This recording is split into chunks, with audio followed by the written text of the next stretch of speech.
السلام عليكم ورحمة الله وبركاته. داوديال كسو دواده ترسيغان لباد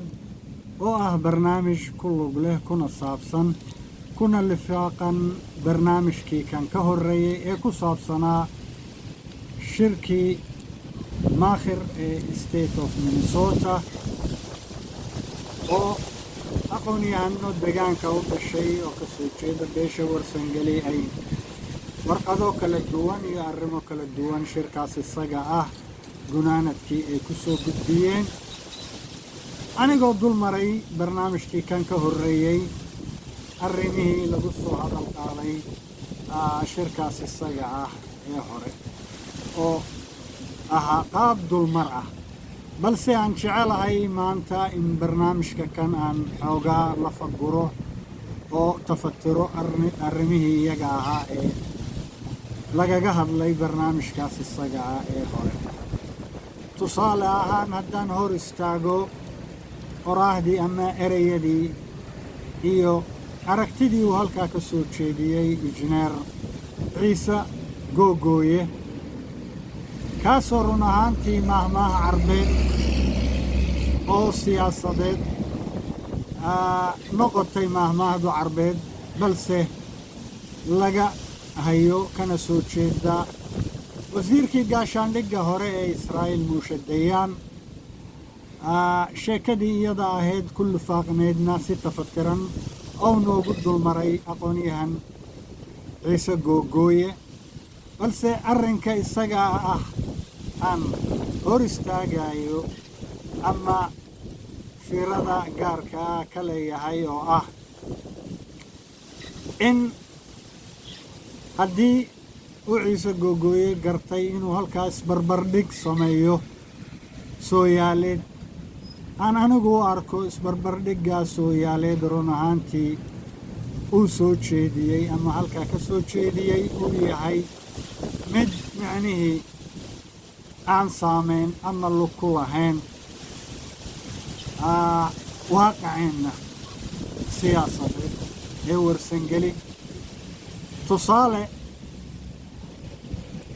wuxuu taabtay xaalka warsangeli markii gumaysiga ingiriisku yimid oo uu inaga dhigay maxmiyad run ahaantiina aan oran karno annagaa jeclaysanay beel ahaan warsangeli ahaan annagoo saldanad ahayn xilligaas isaga ah oo layna oran jiray ama xitaan heshiiskaas isaga ah 27 January 1886 aan kaga qayb galnay annagoo state oo dawladda ee nasiib darro tahay inaan u hoggaansanay heshiiskaas isaga ah maxmiyadna noqonnay marka loo fiirsadona arrinka maxmiyaddu uu yahay run ahaantii arrin xambaarsan nuqsaankiisa leh aynanna ku faani karin haddaan beesha warsangelinahay in heshiiskeenii uu ka duwanaa heshiisyadii beelaha kale ee waqooyi ee bereed ee la galeen ingiriiska iyadoo nuxurka heshiisku hadduu noqdo keenii iyo hadduu noqdo heshiisyadaa kale uu isku mid ahaa oo yahay gunaanadku inaan aqbalnay inaan noqonno dad yow diyaar u ah inay u hoggaansamaan gumaysigii ingiriiska halkaasna marka loo barbardhigo waaqicii iyo tusaalihii iyo muuqaalkii sooyaaleed ee ku dambaysay beesha dhulbahante uu yahay muuqaal fiican oo wacan oo run ahaantii lagu faani karo marka keenna loo barbardhigo oo ah run ahaantii mid laga yaxyaxoodo oo micnihii gartay inuu u hoggaansamo gumaysigii ingiriiska beesha dhulbahantena aanay noqon beelihii maxmiyaadkaas iyada ah micnihii doortay inay ka mid noqdaan balse ay noqotay beel mustacmarad ah ku dambaysay ama koloniyaal ah oo xoog lagu qabsaday ay isla markaasna halkaa ka muujiyeen iska caabin sooyaaleed oo lagu faani karo ma garatay taasuna ay kagala sinaayeen beelihii Soomaaliyeed ee macnihii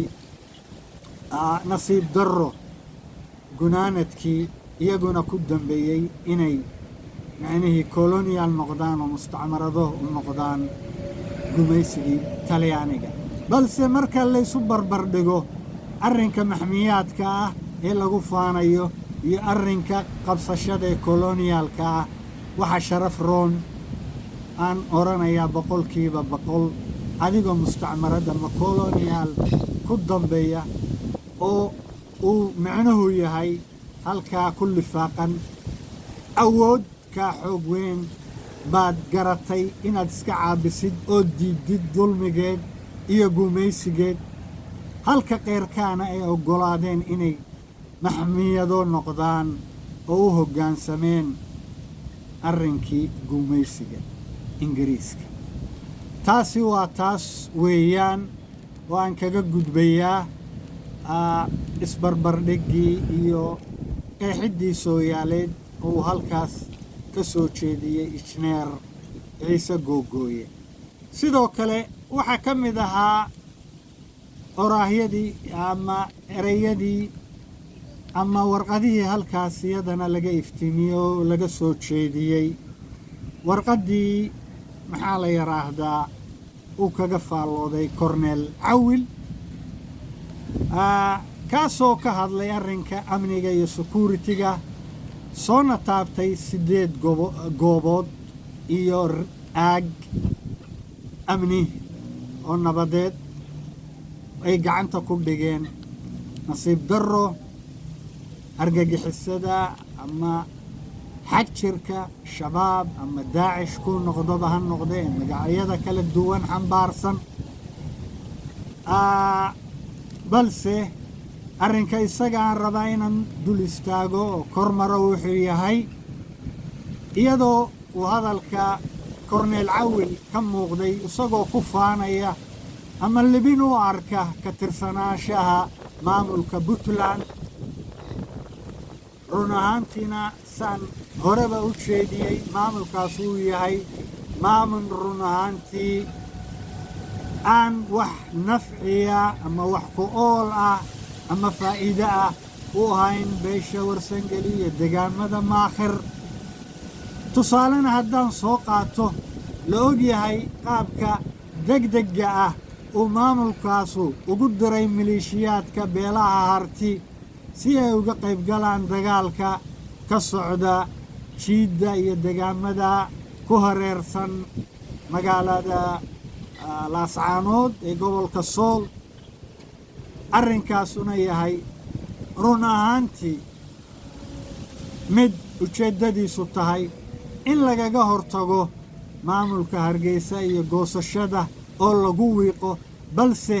aana ujeeddadu ahayn in lagu xereeyo deegaanada beesha dhulbahan. halkaasna laga arki karo haddii daacadnimo ay jiri lahayd, ayna nasiib darro tahay inaan loo gurman deegaamada deegaan ka mida warsangeli oo ah deegaanka shidan oo halkaas maleeshiyaadka SNM run ahaantii waxyeello iyo xadgudub iyo duulaan ku hayso. duulaankaasoo muddo dheer oo sannada hadda taagnaa, balse deegaankaasaanu helin cid u gurmata ama taakulaysa. tusaale ahaan marka laga soo qaado maamulkaas isaga ee lagu tilmaamo maamulka Puntland ama Garowe,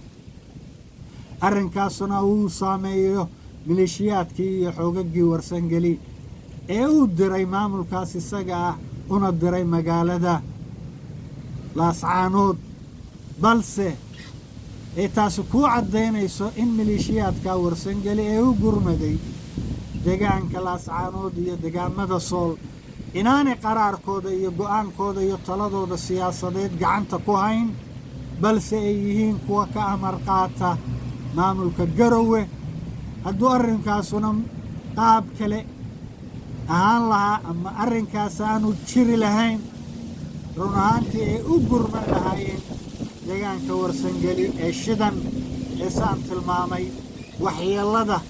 muddo sannad ah hadda kala kulmaya maleeshiyaadka ururka SNM iyo beesha isaaq taasina ay ku caddaynayso saan tilmaamay in maleeshiyaadka warsangeli iyo xoogga warsangeli ee laascaanood la geliyey iyo xoogagii kaleba oo la mid ahaa ee ka soo jeeda beelaha hartiyeed inay yihiin kuwa aan u madax bannaaneen go'aankooda siyaasadeed oo remote control lagaga hayo dhanka maamulka Saciid Cabdullaahi Deni arrinkaasuna uu arrinkaasi yahay sidoo kale waxaan u hor istaagayaa daawadee dhegayste aragtidii iyo fiiradii ee halkaa ka soo jeedisay xildhibaan Saciide Xasan oo ku mahadsan run ahaantii arrinkaas wax uu ka jiro oo ah in arrimaha dhaqaalaha iyo arrimaha siyaasadeed ay isku lifaaqan yihiin oo ay yihiin arrimo aan kala go'in oo aan kala dhantaalmin oo ay yihiin arrimo isku xidhan balse run ahaantii oraahdaas iyo aragtidaas iyada iyo soo jeedintaas iyada ah iyadoo wax weyn uu ka jiro balse ay u baahan tahay aragtidayda iyo siday tahayba qeexid iyo falanqayn marka loo fiirsado waaqaca sooyaaleed ee hore ee beesha warsangeli ganacsi mugleh iyo ganacsato wax ku-eela ah ku lahaan jireen beelaha Soomaaliyeed iyo sooyaalka Soomaaliyeed dhexdiis duruufta siyaasadeed ee bulsho iyo arrimo dhaqaale run ahaantii waxay ahayd duruuf totaliba gebi ahaanba ka duwan duruufta dhaqaale iyo siyaasadeed iyo bulsho ee maanta ka jira arriga Soomaaliyeed taasoo uu ganacsigu xilligaas isaga ah ahaan jiray ganacsi xor ah oo loo tartamo qofba iyo kartidiis qofba iyo waxa uu ilaahay u garto u sakhiro iyo dadaalkiis balse xaaladda ganacsi ee maanta taagan ee tahay xaalad ganacsi oo ah mid gacanta u gashay dabta u gashay ururadii hubaysnaa ee siyaasadeed ee mucaaradka ku ahaa dowladdii Soomaaliyeed ee dhacday badanaana ganacsatada Soomaaliyeed ee maanta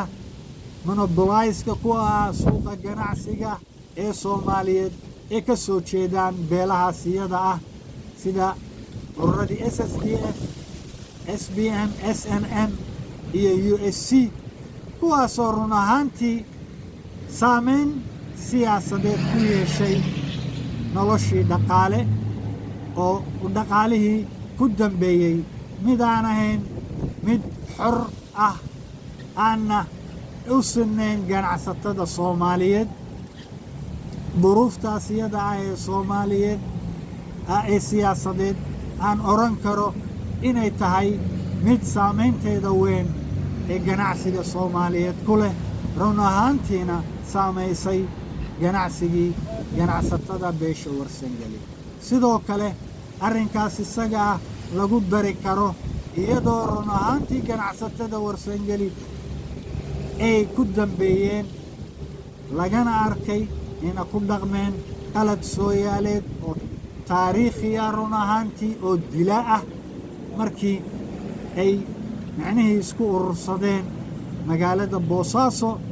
oo ay ahayd inay camiraan wixii dagaalkii sokeeye ka dambeeyey degaankooda maakhir oo halkaasna ay camiraan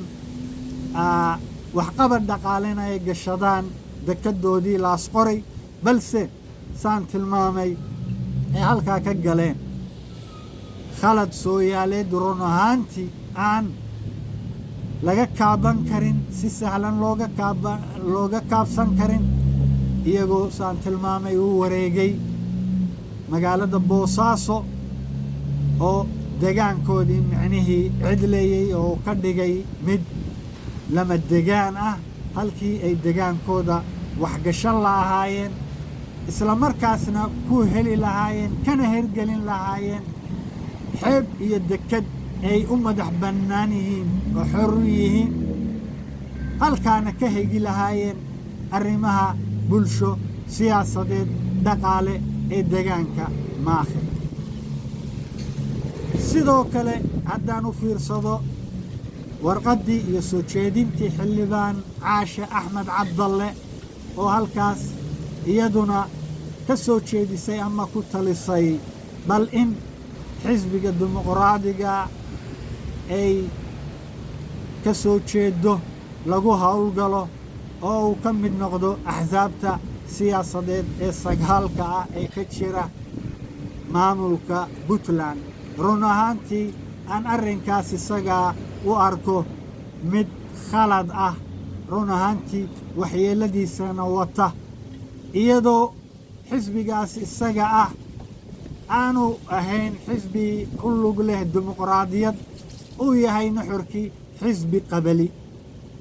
arrinka dimuqraadiyaddana sooyaalka soomaaliyeed iyo kan ka jiraba deegaanka ama degaamada puntland iyo degaamada kale ee soomaaliyeedba uu yahay arrin ka caagan oo waaqaca siyaasadeed ee ka jira aan lagu tilmaami karin mid la saanqaadi kara dimuqraadiyadda iyadoo aan garanayno dimuqraadiyaddu waxay xambaarsan tahay shaqana aanay ku lahayn qabiil iyo isir ururkaasuna gunaanadkii uu yahay urur isir hadduu ku soo biirana saaxadda siyaasadeed ee puntlandna uu noqonayo gelayana kaalinta ururka ucud ama ururka faysal cali waraabe uu kaga jiro deegaanka soomaali diidka ah iyo hargeysaba oo noqonayo yeelanayo ururkaas ee ka sanqadhisay caashe axmed cabdalle urur la mida ururkii faysal cali waraabe run ahaantii arrinkaasuna uu yahay mid aan haba yaraatee wax ku oola iyo waxtar ah ku soo kordhinayn karin deegaanka maakhir iyo bulshada warsangeli saas awgeed aan u arko inay dantu ku jirto qoraahdii iyo soo jeedintii doctor maxamuud cali geeldoon oo ah in deegaanka warsangeli laga hirgeliyo maamul ka madax bannaan maamul kale oo u xor ah taladiisa iyo go'aankiisa kana tariya waaqaca gaarka ah iyo sooyaalka gaarka ah iyo danaha gaarka ah ee bulshada maakhir ee warsangeli isla markaasna halkaas lagula xidhiidho maamulkaas isaga ee madax bannaan maamullada kale ee ka jira carriga soomaaliyeed iyo xukuumadda federaalka ee soomaaliyaba gunaanadkii daawade dhegayste waxaan jecelahay bal in iftiimintaas iyo qeexiddaas iyo tafitirkaas isagaa ee degdega aan ku dulmaray kelmadihii ama waraaqihii ay haldoorkaas ka soo jeeda beesha warsangeli madashaas iyada ay tilmaaman ka soo jeediyeen inay caddahay run ahaantiina la xoojiyo aragtida helidda hoggaanka siyaasadeed ee beesha warsangeli ee madax bannaan waa anigoo ah khaalid xasan yuusuf intaan ku kulmi doonno barnaamij kale assalaamu calaykum waraxmatullaahi wabarakaatuh